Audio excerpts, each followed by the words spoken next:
Ja, najlepša hvala za tole predstavitev. Zelo dobro je, ker so pravzaprav že tudi neke usmeritve za zaključke, ki ne bi jih danes sprejeli. Zdaj imamo pa še približno 10 minut časa malo za razpravo o vseh današnjih temah. Če so kakšna taka žgoča vprašanja, dobro, jaz tukaj ne vidim, da je nekaj ljudi vprašalo, kdaj bo e-karton tudi na primarni ravni uveljavljen. To je za dr. Stanimiroviča, če ima kakšno idejo o tem, pravzaprav verjetno takrat, ko bodo poenotili informacijski sistem za celo Slovenijo, ker pa bo ob svetem nikoli. Ampak no, prosim, če. Takole, če nekako na kratko odgovorim na ta vprašanja.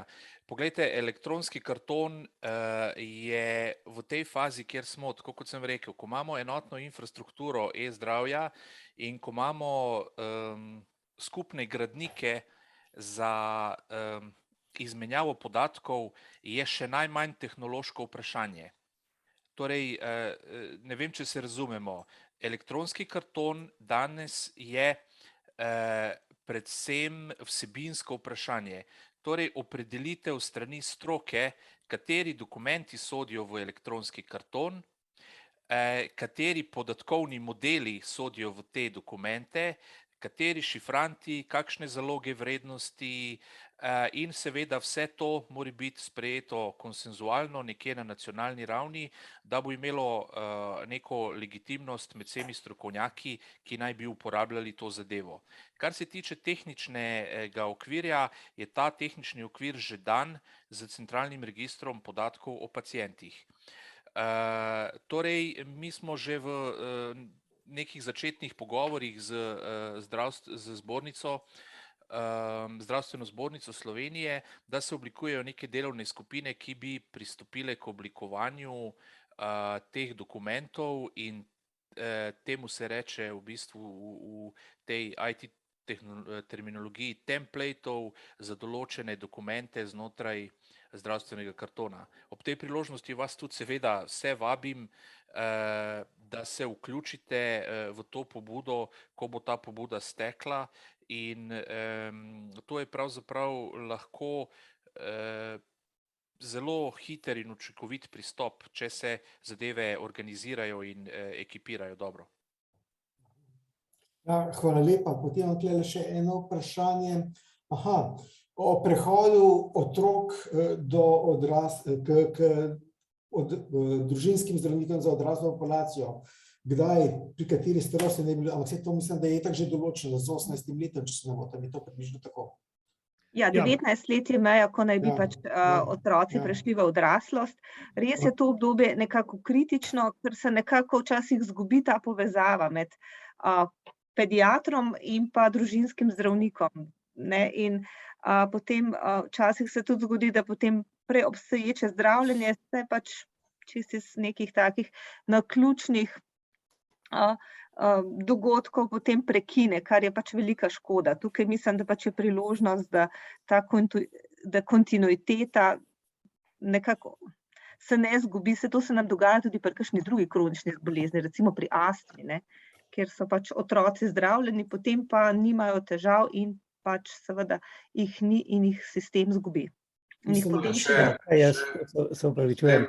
Matija, če smem zdaj velik problem, ki se pojavlja, je to, da ne dobijo zdaj družinskega zdravnika, da bi se lahko opredelili.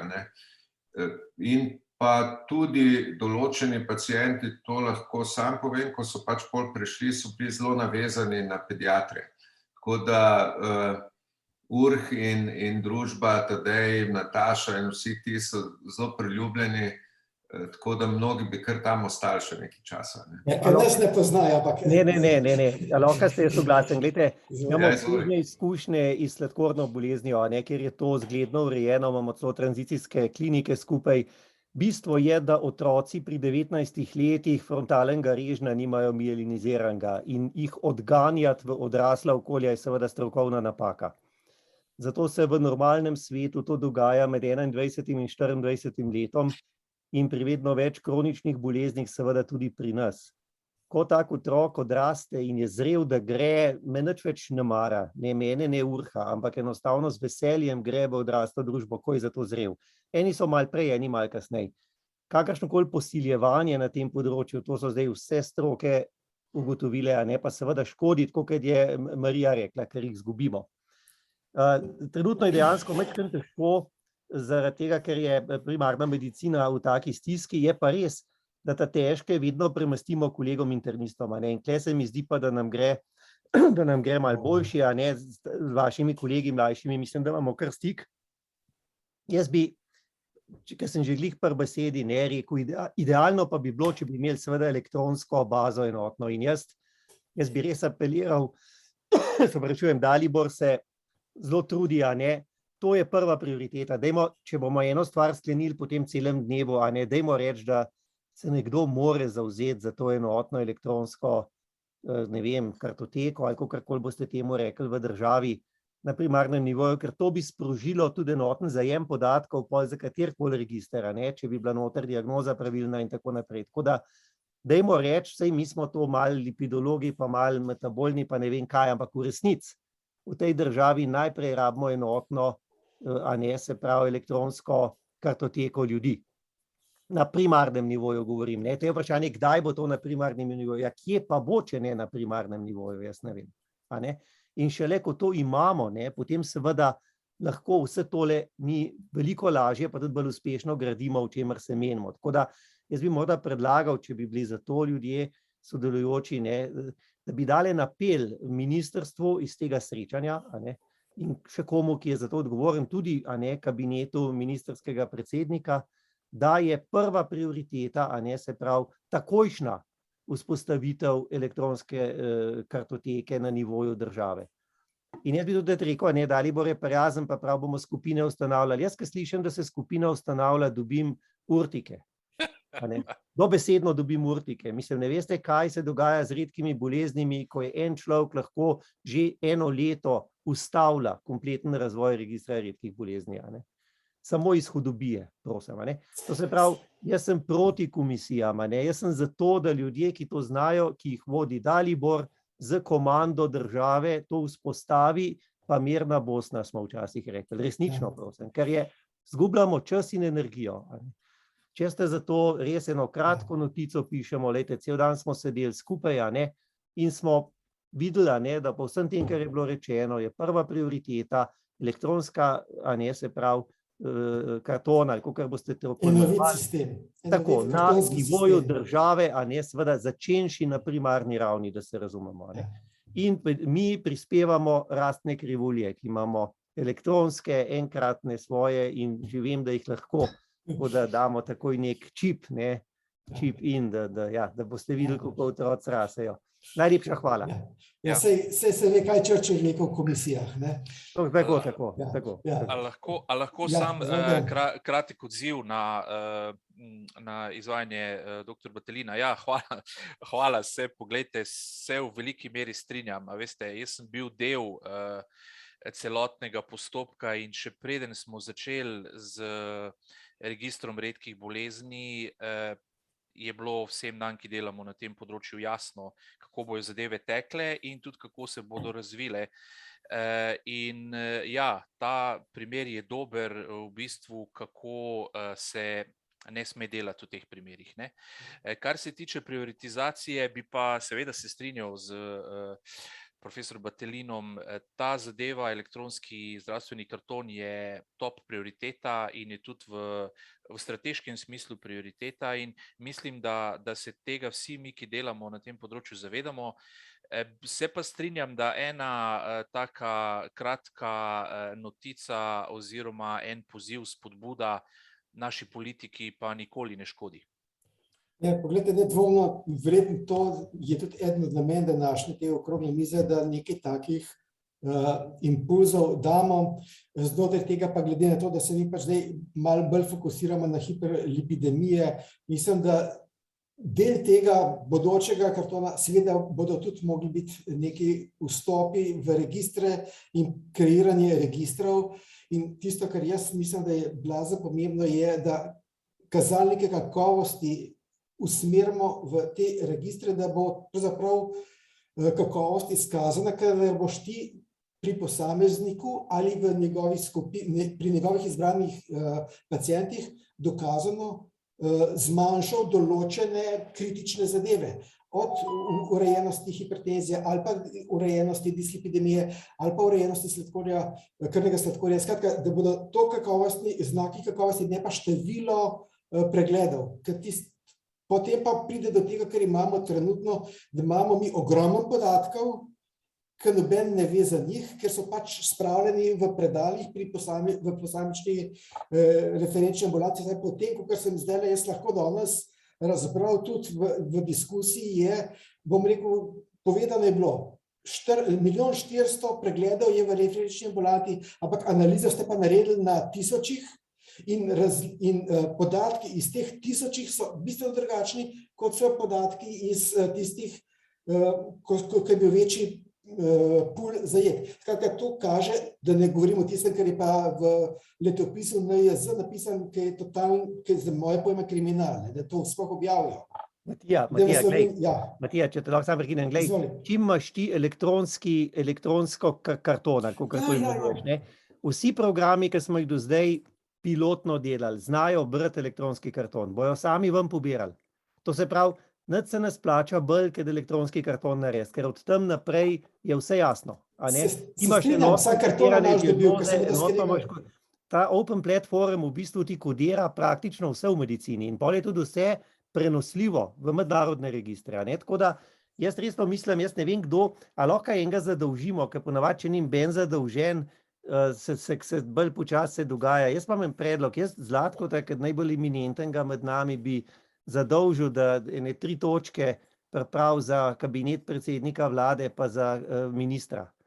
No, pa to, če si toliko prijazen, veš, in res da damo, da se res odločimo, da je prva prioriteta, se pravi informatizacija primarne medicine z enotnim elektronskim kartonom, za državo. To je prva prioriteta in to se mora zgoditi takoj in od tukaj naprej bo stekel. Številne stvari, ki smo jih danes slišali govorili, brez tega ne morajo iti. Ker ljudje hočem tipkali ne bojo več, to je vic. In holesterol, lejte, ima svojo kodo, čim ga imaš ti v elektronski bazi podatkov za pacienta, ga lahko katerikoli register vam pobere, samo od sebe. Ne rabiš tudi klikati, ker ima enotno kodo po celi Evropski uniji. Tako da sam povem, zato ker smo to delali, ker nam recimo z našega elektronskega sistema vse avtomatično v Evropo leti. Tako da lepo prosim, če ste za to, jaz sem z veseljem sopodpisnik, in bom tudi poskrbel, da bo na pravo mesto to prišlo. Zlatko, prosim, hvala za to. Mislim, da bomo to kar skupaj naredili.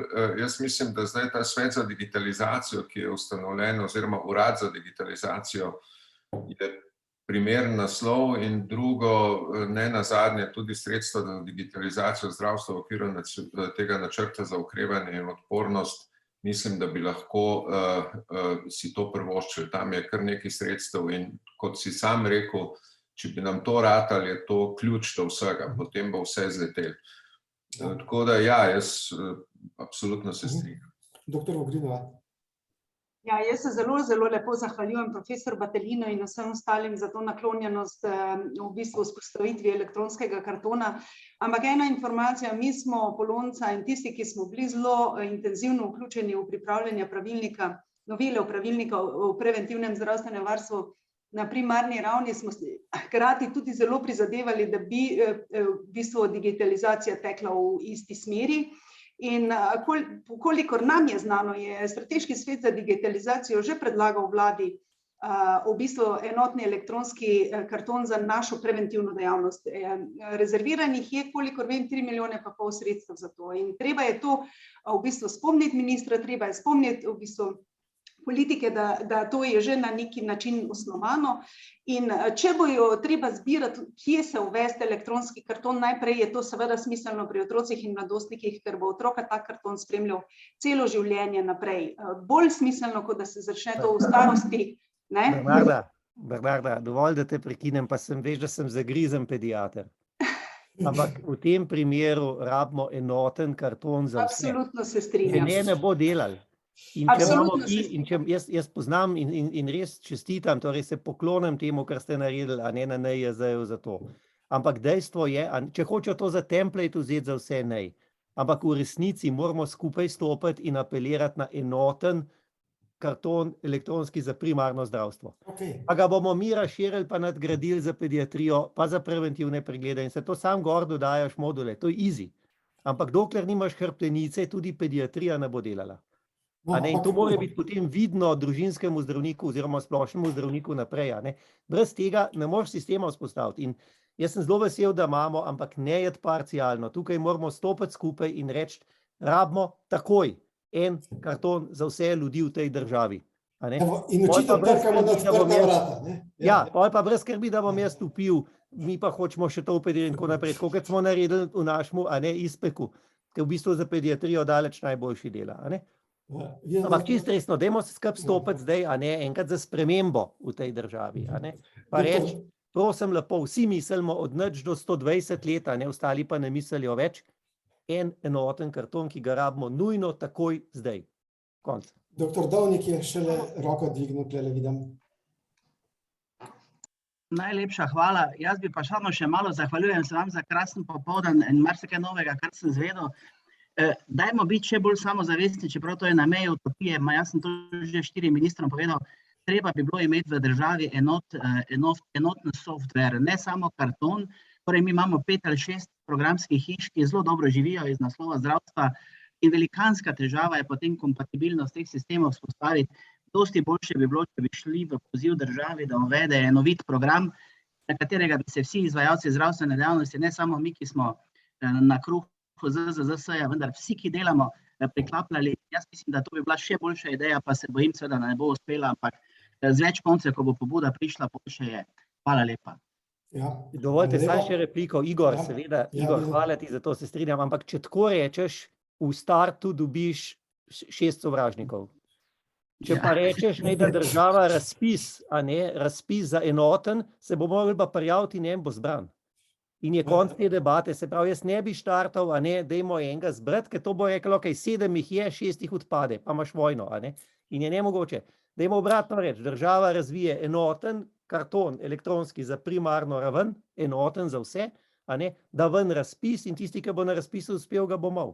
Pa mirna Bosna. Še doktor Stanimirovič hotel nekaj reči, se mi zdi. Glejte, mislim, da je gospod Dovnik mislil v širšem smislu, kar mislim, da bi dejansko spodkopali eno izmed glavnih želja, o katerih se pogovarjamo, torej čim prej. Mi, če želimo čim prej, moramo priti z nekim čim bolj direktnim apelom za čim bolj realno izvedljivo zadevo. Če bomo šli preširoko v zadeve o enotni digitalni platformi, ki bo vseobsegajoča in tako naprej, a veste, to... Glejte, jaz se s tem ukvarjam vsak dan, že leta in leta in vam povem, ta zadeva bo zelo, zelo težko šla skozi zaradi nešteto razlogov. Torej, dajmo ohraniti nek fokus na eni zadevi in dajmo realizirati to zadevo in potem jo dajmo modularno dograjevati, graditi, dopolnjevati po potrebah in mislim, da imamo dosti izkušenj, da to speljemo, sploh, če bomo enotno nastopili. Vse to je Igor že prepoznal takoj, ko je Tadej elaboriral, tako da jaz mislim, da smo tukaj enotni. Zdaj, pravzaprav, mi smo svoj čas pokurili, deloma bi lahko rekel še, pravzaprav, da je predviden še predstavitev načrtov, ampak če sem jaz prav razumel tole diskusijo, smo ta načrt še saj kar nakazali. To je ta izvoli Zlatko, prosim. Ja, jaz bi sam povedal, da tukaj je neki pobud prišlo že tekom priprav na to okroglo mizo. Skratka, jaz mislim, da to, kar smo se dogovorili enoglasno, da je to ključna stvar, poleg tega so pa še priprava slovenskih priporočil, mogoče enovitega nacionalnega programa, potem recimo oblikovanje seznama upravičencev do preventivnih pregledov povezano na register prebivalcev, ampak to je vse nekako zaobseženo tudi v tem oblikovanju enovitega e-kartona, zdravstvenega kartona, če bi to dosegli, potem je to več, kot lahko pričakujemo. No, seveda bomo v zaključke dali še določene druge stvari, kot je zagotovitev genetskega testiranja, pa povezovanje enega in drugega programa, ampak jaz vam ne bi preveč časa jemal, ker je to treba dati v eno strukturiran tekst. Obljubim, da ne bo daljši kot eno stran in mislim, da če se bomo tega držali, potem je ta popoldne dosegel svoj namen. Ja, najlepša hvala, Zlatko, za te besede. Ja, Urh, prosim. Ja, jaz bi se temu pridružil, to sem hotel samo reči, jaz mislim, da ta poziv oziroma e-karton je ena stvar, druga praktična stvar so pa v bistvu ena taka dovolj enostavna priporočila, mogoče skupna za, ideja je bila ta, da tukaj povežemo dimenzije. Dimenzija je ena starost, druga fenotip, tretja dimenzija so ravni zdravstvene oskrbe, če uspemo te dimenzije na nek enostaven način združiti v en skupen, to je lahko za kakšen zdravniški vestnik ali pa kaj takega. Tisto vse kakšna objava je samo to, da doseže v resnici čim večjo ljudi, da začnemo vsi na enoten, v bistvu, da začnemo migati v isto smer. Jaz mislim, da danes je bilo toliko pobud, da se jih bo dal v ene par takih ključnih sformulirati. Zlatko je mojster za to, tako da jaz mislim, da ni dileme. In moram reči, da je bilo to zelo, vsaj z mojega vidika, eno bolj takih produktivnih popoldnev, ker smo se kar nekaj stvari izmenili, tudi informacij, številne, vsaj za mene, nove, koristne, tako da gremo kar z velikim zagonom lahko v to, da bomo imeli v bližnji prihodnosti e-karton, v bližnji prihodnosti smernice, v bližnji prihodnosti tudi pravzaprav enovit sistem obvladovanja dislipidemij in če bomo to dosegli, pa smo za naslednjih 10 let veliko naredili. Najlepša hvala za vaše sodelovanje, za trud, zlasti vsem govorcem, odlični ste bili, malo ste pri času potegnili, ampak dober je. Hvala lepa, pravzaprav vsaka minuta je bila vredna.